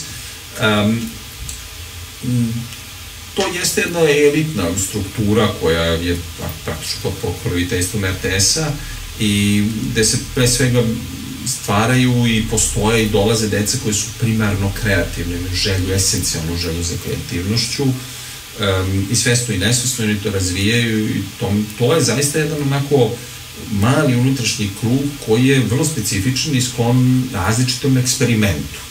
Sa druge strane, dakle, svakodnevno živim taj akademski profesorsko-studentski život i sad tu imate naravno širu strukturu, opet neka kreativna potreba u nekom smislu, ali ono što sam ja doživljavao za sve ove godine, više od deceniju rada i u formalnom i u neformalnom obrazovanju, jedan fenomen koji uvek pominjem i na koji sam posebno ponosan, da selekcija ne dolazi tuđim izborom, nego ličnim razvojem. Dolazili su često mladi ljudi, budući studenti, pa čak i ljudi u ovim kreativnim prostorima, neformalnim, koji deluju kao da ne znaju ni šta će ni deće, ni čak ni o tome ne znaju ni zašto su tu došli, ni kako su se uopšte spremili za to, pa u krajnjem slučaju kako su položili prijemni, i koji toliko koriste razvojne, sopstvene razvojne potencijale da oni prevaziđu i poznavaoce materije koje je izabrano. Ne prevaziđu, nego mnogostruko prevaziđu i toliko su kvalitetni da onda postaju najbolji, bolji od najboljih i mnogo više od toga. Ja tako doživljavam demokratiju obrazovanja. tu mogućnost, pa ima tu u tome i hrišćanstva, da se na neki način čovek menja, neću reći sad neke teške reči, kaje i tako dalje, ne mislim za to, da je ta šansa data nekome da nauči mnogo bolja i jača od neke čvrste selekcije. Ja sam srećan što radim na fakultetu koji daje šansu široj plejadi ljudi, naravno ne svima, daleko od toga, i nikada nisam bio za te usko specijalističke studije male grupe ljudi, iako mislim da one treba da postoje daleko od toga, oni imaju neku tu subspecijalnost u najavi, jer vi nikada ne znate kako će se ko razviti. To je čarobni osjećaj kada se bavite obrazovanjem. U krajnjem slučaju neko dođe možda incidentan, ovako, pa onda u tom svom razvoju, to je naravno, ne pričamo o nekim mojim čestim slučajevima, ali se svašta dešava i to je nešto što je najveće čudo koje može da se doživi tu. Sad, kad bi tome izvestan način doprinjeni mediji, kao da ne postoji komunikacije između, evo, mi ne znamo za te, kažete, ima mnogo profesora, mi bi voleli da ih vidimo na TikToku, šalim se ne na TikToku, na nekom YouTubeu negde, voleli bi da čujemo to predavanje negde nekoga, voleli bi da uđemo u te učionice, ali nekako kao da je još uvek mediji s jedne strane, obrazovanje s druge strane i kako da zaključimo ovu temu, šta da radimo, šta ćemo sutra 1. septembra, eto to neka bude moje definitivno posljednje pitanje, pa onda pitanje postavlja druga strana. Kad je u pitanju ovaj prvi deo vašeg poslednjeg pitanja, zašto ih nema toliko na nekim društvenim mrežama? Ne, u javnosti, u medijima. Da, suština u obrazovanju je zapravo sticanje znanja, proširivanje znanja, razvijanje pozitivnih vrednosti, osobina i tako dalje. I u tom smislu mogućnost prezentovanja sebe kroz medije kao predavača je neka stvar izbora ili mogućnosti da li će neko to raditi. Ukoliko to ima funkciju nastavnog sredstva, to ćete viđati i toga u tom slučaju ima.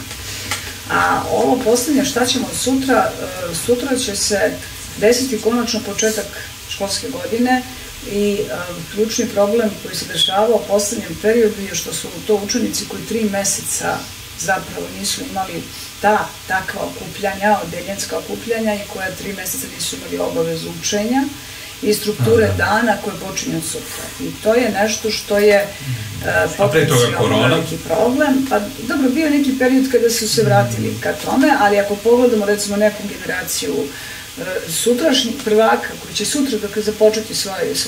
Ima jedna mala Maša, moja sestričina, oni da su... Evo, recimo, pozdravljamo Mašu. Mašu, apsolutno. Jer ako pogledamo Mašinu generaciju, oni su imali prekid u 8. razredu pre vremena, pa su imali 4., 5. i 6. razred koronu, je li tako? Ne, ona polazi u 1. razred, osnovne škole. A Bože, dobro, da je polazi u srednje, onda je ona srećnica ako polazi u 1. razred, to je već vreme radi za nje. Hvala, ali volela bih. Ali ovi koji polaze u srednju školu imaju svakako drugačije osnovno obrazovanje. Vidjet ćemo, vreme će pokazati, evo recimo, bit će tu i testovi koji su inicijalni, koji potvrđuju šta su oni stekli u osnovnoj školi, od nekih bazičnih znanja. Vidjet ćemo, vreme će pokazati kako će se oni snaći od sutra, kao i nastavnici. Negde svi očekuju da svi budu spremni od nastavnika. Ćemo li vratiti autoritet nastavnici? Autoritet se prvenstveno gradi znanjem. I autoritet... pravo na autoritet, pravo na reakciju. Školu kao instituciju, to treba vratiti. Školu kao instituciju i vrednost kakvo je znanje i obrazovanje, to ono što nedostaje društvu, na tome treba raditi. A sam pojedinac, nastavnik, pre svega svoj autoritet gradi znanjem i smem da tvrdim da ako je izgradio znanjem i jasnim odnosom, čvrstim, jasnim odnosom koji podrazumeva otvorenost i humanost pre svega, koja se ne svodi na poklanjanje ocena, nego na jasnu želju da želite nekoga da mu potpomognete, da mu ga obrazujete za njegovo dobro, nikada takva stvar nije izmanipulisana. Postoji jasna granica, znači taj neko je došao iz te uloge da da znanje i to će biti prihvaćeno. Evo kolegama koji ovde sarađuju sa nama, koji snimaju sve ovo, volba da što pre ovo stave na YouTube, da bi ovo što pre čuli neki nadležni, da bi nam bilo bolje od 1. septembra. Dobro, da od 1. septembra, ne mora, naravno, ali što pre kako godina dolazi. Pitanja, izvolite. Mislim, želje, čestitke, pozdravi, pitanja, reakcije, negiranja, samo ne nasilno, molim vas, ništa. Ja sam upravo to hteo da pitam, da li će biti snimak, da možemo dalje da... Već uvek bude, da nije to sport. Ovo je jedan svojevrsni podcast, koji Parobrod zapravo omogućava i to na jedan divan način, oko divnom ambijentu i uz vas, naravno, vi ste nam booster dodatni, ali ovo zaista ostaje, ne samo ovaj ciklus ovih predavanja, odnosno susreta, nego i mnogi drugi, stvarno vrlo interesantno pogledati kanal Parobroda, stvarno odlično. Evo kad sam se već javio je kratko dva pitanja. Za profesorku Violetu, u stvari, više pitanje za njene đake.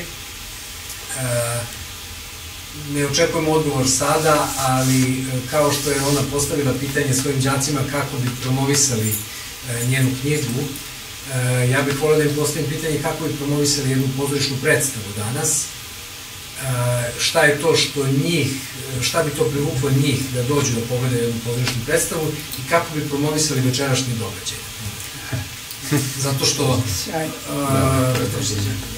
vrlo jasno zašto to pitam, a evo kratko da se predstavim, ja sam Andrija Daničić, inače sam profesionalni glumac, diplomirao sam glumu, ali radim trenutno kao urednik pozorišnog programa u Domu kulture Studentski grad, tako da sličan problem imamo, a mislim da se tiče... Ja to lično uopšte ne doživljam kao problem. Dok ima ovoga ovde i ovoga ovde, to nije problem. Evo reću vam kao čovek koji je televizijski reditelj i ovekovečeni televizijski reditelj sa 25 godina iskustva i zaista ogromnom biografijom. Kada dođemo na nekakav događaj koji je spodnog karaktera, koncert, u kojem slučaju pozorišna predstava i tako dalje, kada nam ti organizatori neke stvari nekako otklanjaju, negiraju, pa kao ne može kamera ovde, pa nemojte ovo, pa ovde nam je publika ovo, i tako simpatično slušam, ja kažem, koliko će vam ljudi doći? Oni kažu, 5000 ili 2000. Ja kažem, dobro, to nije čak ni statistička greška u odnosu na ono koliko će ljudi to gledati. Ovo su za mene izabrani ljudi. Znate, ovde su ljudi dolazili po najvećim onim nevremenima, pljuskovima, i uvek ima dovoljno kritične mase, 20 ljudi, 30 ljudi. Ja lično čak ovo gotovo uopšte ne promoviše. To je ono kao crkva. Crkva dođe ko treba, ko hoće, neće. To jeste crkva, dođite na liturgiju, liturgija, nevjerovatno, 99 dinara, delimo i naforu. Pa mislim, to nema potrebe da se radi. Ja znam o čemu vi pričate i potpuno ste u pravu. Ali ko zna gde će ovo, vi ćete postati, ovo će postati, ko zna koliko će ovo ljudi sagledati, naučiti nešto iz toga i doći na nešto drugo što ima veze s ovim, i ta publika je u stvari danas mnogo nevidljivija i prisutnija nego što je nekada bila vidljivija. E sad, kako promovisati nekakve stvari? Prvo, treba da postoji želja da se promoviše.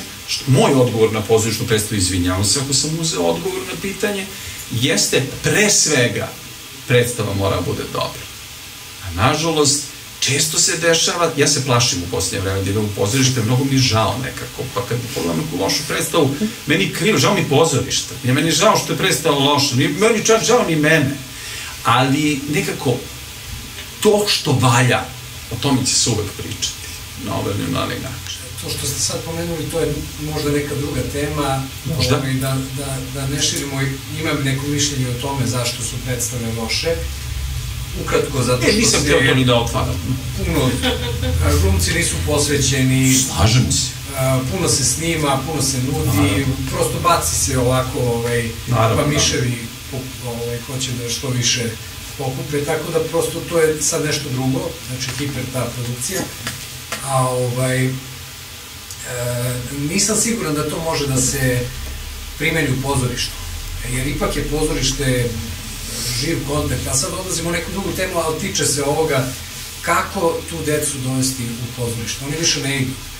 Ima dobrih predstava, ali ni na dobre ne idu. A prosto mislim da pozorište ne može da se snimi, da se arhivira, ali to je nešto drugo. Eto. Ja mislim da je do medija. Kad bi mediji stavili to kao mainstream, znate, kad bi u prime time stavili neku pozorišnu predstavu, adaptiranu snimlju, ne mora čak bude najkvalitetnije i tako dalje. To nije više pozorište. Ne, ali je poziv. Evo ovako izgleda ja vam garantujem da kad bi to neko zakačio u prime time-u, da bi on već sutra ili prekosutra poželeo da pogleda. Samo je pitanje kontekstualizacije. Kada bi nešto što nam trenutno nije važno, proglasili važnim, odjednom bi postalo važno. Evo imamo odgovor indirektan. Scena je u pitanju, nije u pitanju pozorište. Šta je uradila Beogradska filharmonija? Kako su oni od jedne udžerice, poluraspadnute? Pustite infrastrukturu. Infrastruktura je svugde oko nas. Sve je puno dekora. Sve su nove fasade, ovo, to nije važno. Kako su oni napravili mainstream od klasične muzike ili umetničke muzike? Dotle da su obrnuli iglicu i da sad dolazimo do jedne ambivalencije koja je vrlo zanimljiva, iako ja zaista cenim Beogradsku filharmoniju. Do svega i Jelena Milošinović i mnoge ljude koji su u tome učestvovali, zaista. Da bi kupili godišnju kartu Beogradske filharmonije, vi niste više obični, prosečni ljubitelj umetničke muzike, nego prilično dobrostojeći čovjek koji sad više pitanje koliko poznaje umetničku muziku. Zamislite sad taj obrat.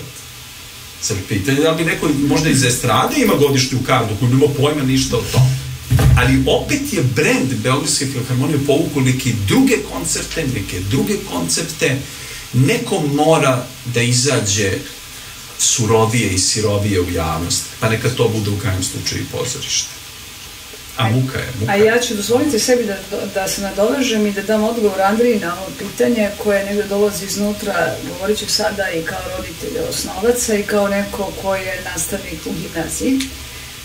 Postoji jedan trend o kojem se ne govori dovoljno u medijima, a možda će ovo biti prvi put da se priča o tome, da se u osnovnoj školi masovno prodaju ulaznice za desetorazredne pozorišne predstave jednog pozorišta, ja neću imenovati sada, koji ima vrlo jeftine karte, koji tako jeftine jesu skuplje od kvaliteta predstave i od užitka koji gledalac može da ima. I otuda naša deca u osnovnoj školi zapravo, nažalost, upoznaju pozorište, osim ako roditelji imaju pozorišnu kulturu pa ih redovno vode, upoznaju pozorište iz najružnijeg ugla gledajući najslabije predstave. Zašto je tako? Ja sam pitala to isto na jednom roditeljskom sastanku i onda mi je bilo potpuno jasno da bi se formirala cena koja je opšte prihvatljiva, koja iznosi negde oko 1000-1200 dinara za učenike beogradskih osnovnih škola, na primer.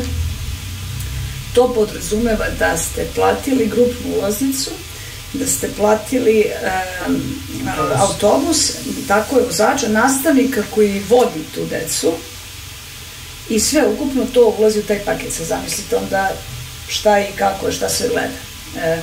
S druge strane, u gimnazijama je stanje drugačije. U gimnazijama je nastavnik entuzijasta, nema tog procenta, nema tog autobusa, nego vi kupite ulaznice u većem broju, one su za grupu jeftinije, ko želi ide, nastavnik preporuči to na času zbog toga, toga i toga i onda se oni okupljaju, čekaju pred pozorištem, o njima niko ne brine, oni su već dovoljno odrasli da brinu o sebi, dobijaju ulaznicu na kojoj stoji cena, tu istu ulaznicu je platio i nastavnik, ulazi se, to je opet nešto povoljnije. I sad, ja sam jednog dana povela svoju decu i njihove drugare u Narodno pozorište na jednu Nušićevu predstavu, računajući da mogu da percipiraju Nušića.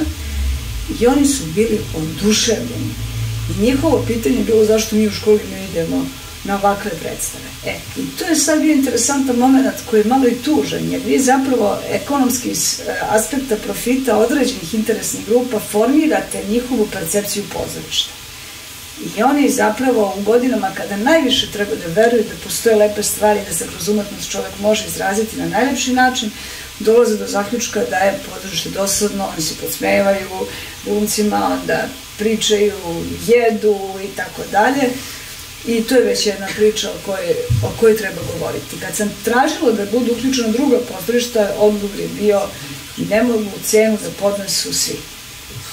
I to je najtužniji odgovor, jer zapravo pozorišna predstavi ne mora da bude nažalost skupa je, to stoji kao užitak, ali ne mora ni da bude tu svakog meseca, ali bolje jedna kvalitetna u 2 meseca, jel tako, nego 5 petorazrednih od koje će zaraditi različite interesne grupe. To je baš nova tema, to možemo napravimo temu pozorište i mediji. Ako mogu samo reći, ja sam inače nastavnik srpskog jezika i književnosti u osnovnoj školi baš. I mnogo da se slažemo što ste sad upravo rekli o vođenju pozorišta, sve to je potpuno tačno, osim cene, malo je niža, to bude oko 500 dinara, inače to su neko od najjezivih iskustava, meni lično bila. 2 puta sam vodila i to je stvarno, to su nesagledive posledice loše. Upravo u tom smislu, to su predstave kategorije, zaista. Andrija Daničić, gospođa predaje srpski, nek vas preporuči, molim vas. Znamo ga po čuvenju i ja sam siguran da će on preporučiti prave predstave. Da, ne, mogla bih i ja problem, jedan od problema u osnovnoj školi je što, ja se izvinjam, što sedim, ali što... Ne, samo da se... Kvalitetnije predstave su uglavnom uveče. Razumete, to su popis roditelja, dozvore, ko će doći, ko će ih vratiti. Mi smo u osnovnoj školi odgovorni za sve. I za njihovo ponašanje vikendom i tokom letnjeg raspusta zimskog uveče i noću. Jednostavno je tako. Tako da svaki, i sad tu zaista treba biti entuzijasta i voliti i svoj posao i decu i sve to da se takve akcije sprovedu. Nije nemoguće i nije neostvarivo, ali kažem tek u 8. razredu. Kad smo mi već drugari sa roditeljima i imamo jedan naš kolega, Rale Milenković, mi je pričao priču kad je radio u Mađarskoj, to je baš zanimljivo. Stvarno, ja sam fasciniran. Oni decu svake subote, sendviči, lepo ih obuku, mali gradovi po Mađarskoj, autobus šalju svake subote na pozorište predstave. I to je jedna kultura pozorišta, a to je strategija, znate, to je dogovor, nije pitanje. Nekada je društvo počivalo isključivo na entuzijazmu. Jedan entuzijast je pojedinac, povede ljude. Hrist, naučnik, pa ne, najozbiljnije. Jedan, pa je, po krajnjem slučaju, neki sumanut entuzijast. Kako god hoće. U krajnjem slučaju, ne znam, Lenin, Stalin, kako god. Pa i ljudi, Hitler i ostali. Isto entuzijasta u svom poremećenom. Influencer. Pa ne, naravno. Ali povede masu, pa neko ubode i dobru stranu i lošu stranu i tako dalje. Ne možemo mi u vreme institucije su mrtve, one ne postoje, ali idejno u vreme, konceptualno u vreme institucija, da mi sad entuzijastički zamenjujemo institucije. Mislim, to je lepo po nas pojedince, ali nije dobro za institucije.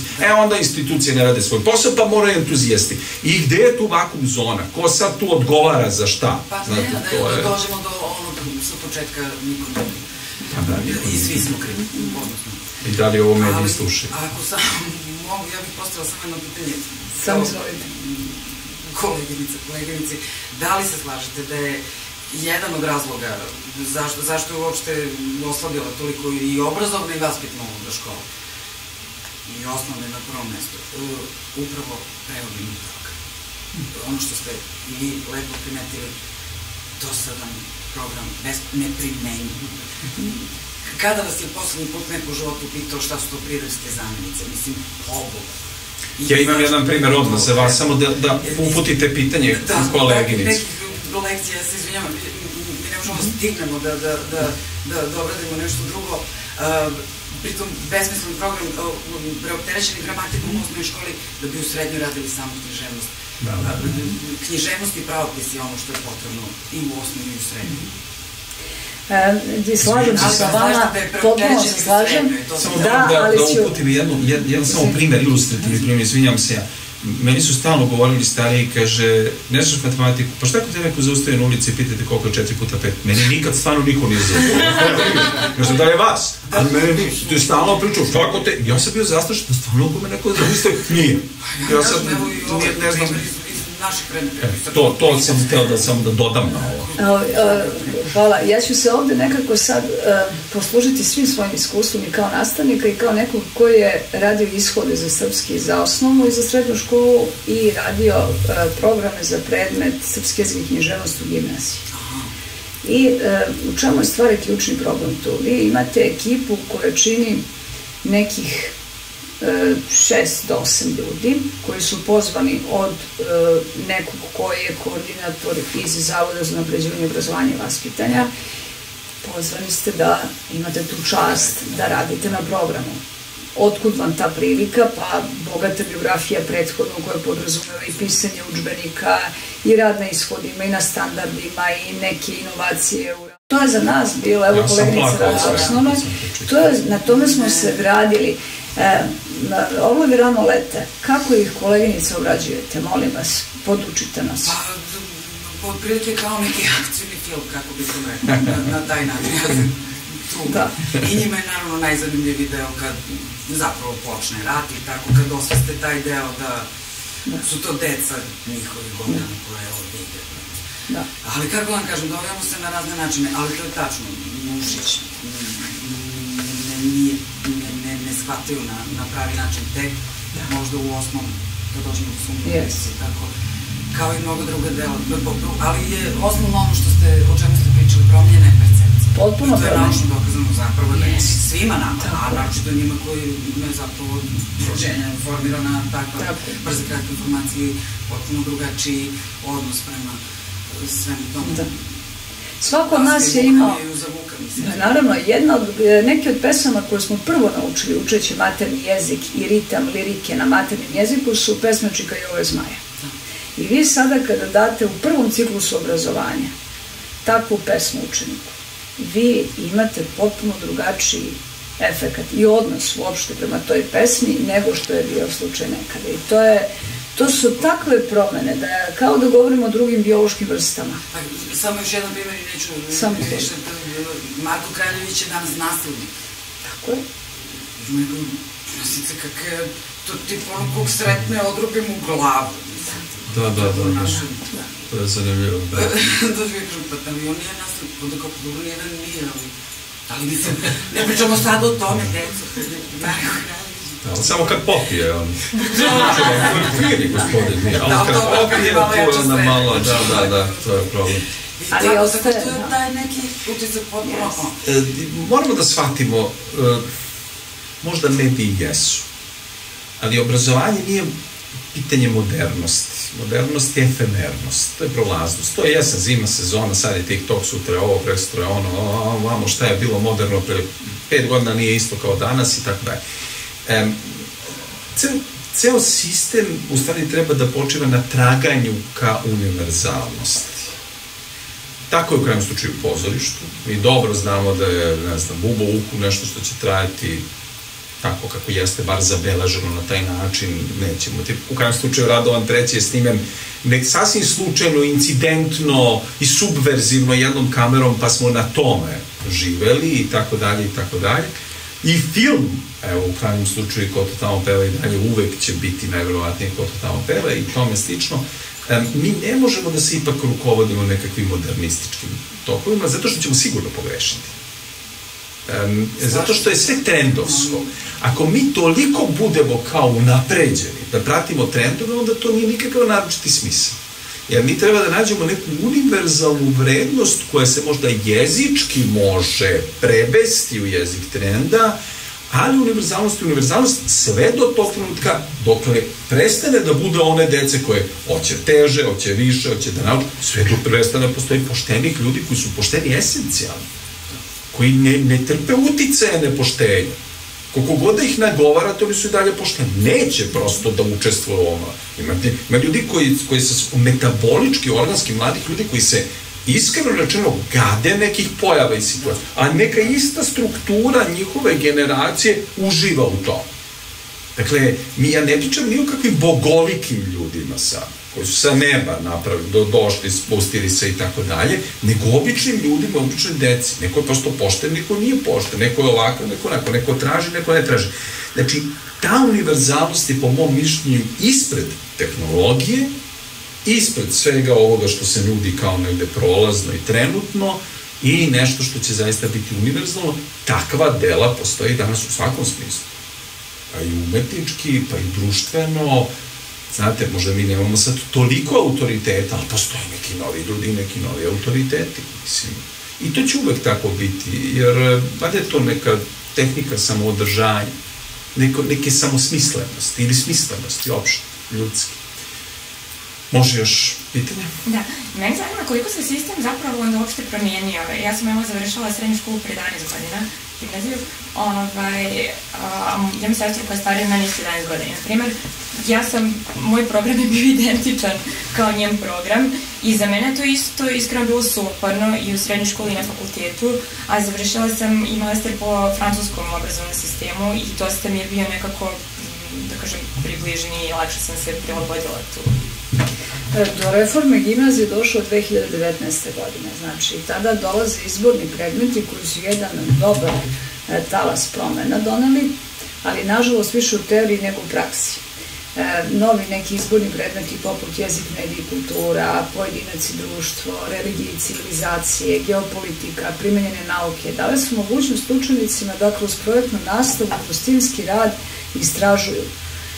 Nažalost, desilo se da od te prve ideje koja je bila dobro zamišljena i koja negde nosi kao obrazac ono što je u dobrim evropskim modelima prošlo kao prihvatljivo u obrazovnim sistemima, kod nas naišlo na zloupotrebu, smem tako da kažem, jer se broj časova kod nastavnika koji nemaju punu normu nadoknađivao davanjem tih izbornih predmeta, bez njihove dovoljne stručnosti, bez njihovog ličnog interesovanja prema tim temama. Vi imate situaciju sada da jezik, medije i kulturu, gde jedan od obrazovnih ciljeva razvijanje medijske pismenosti i učenja o medijima predaju ljudi koji zaista ne žele i ne poznaju medije, ne žele da se bave time, ali im je sistem dozvolio jer imaju završen, recimo, filološki fakultet ili klasične jezike ili psihologiju, pa mogu da predaju, pa i to.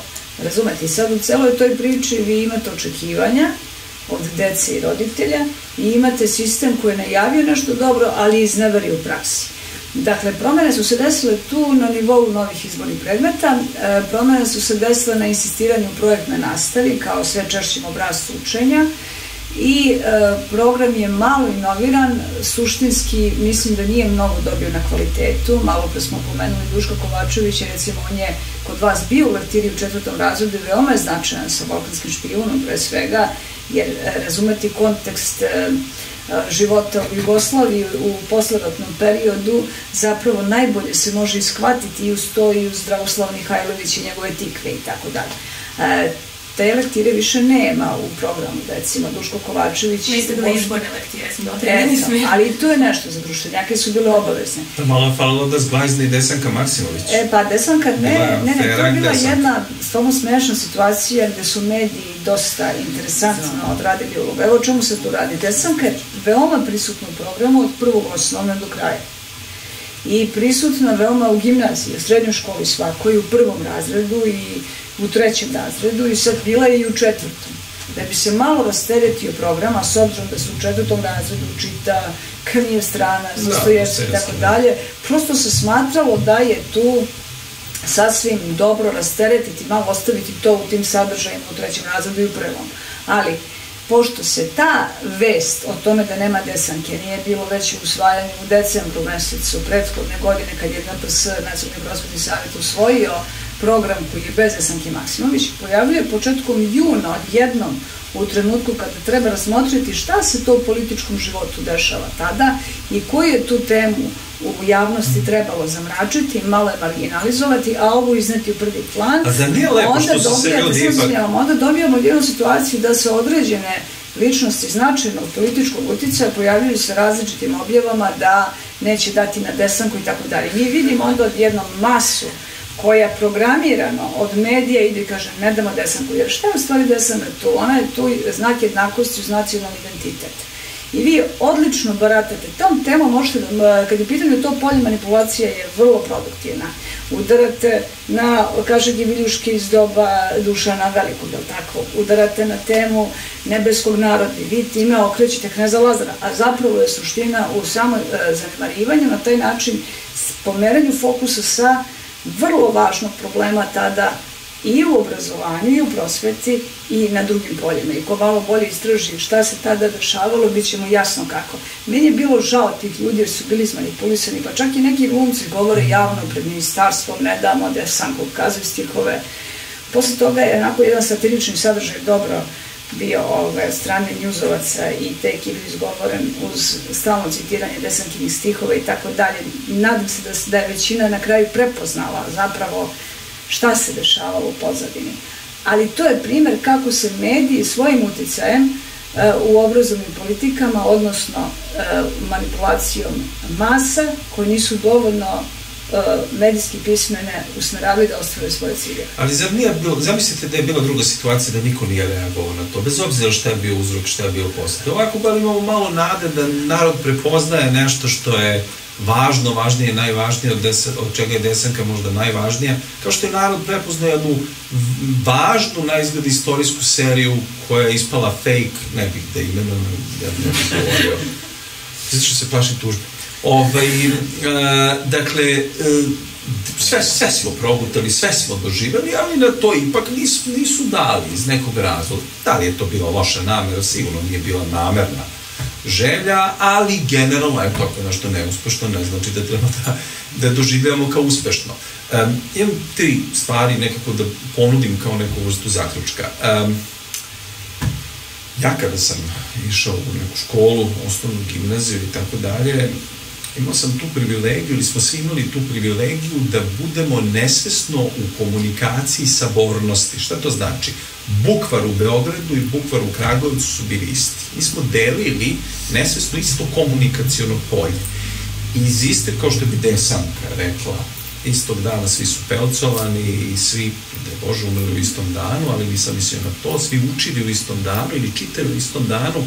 Mi smo delili isti sadržaj. Naše iskustva su bila identična. Kad smo imali 2 kanala, mi smo gledali istu seriju, pa kaže Bolji život, svi su gledali Bolji život, bile prazne ulice u celoj Jugoslaviji, ne čak samo u Srbiji i tome slično, i mi smo delili zajedničke iskustva. Kako je to u stvari lepa stvar? U ovoj personalizaciji opštoj i ovoj ekranskoj i svoje ostale i medijskoj, pa i obrazovnoj, da sad u jednoj učionici se uči jedno, u drugoj drugo.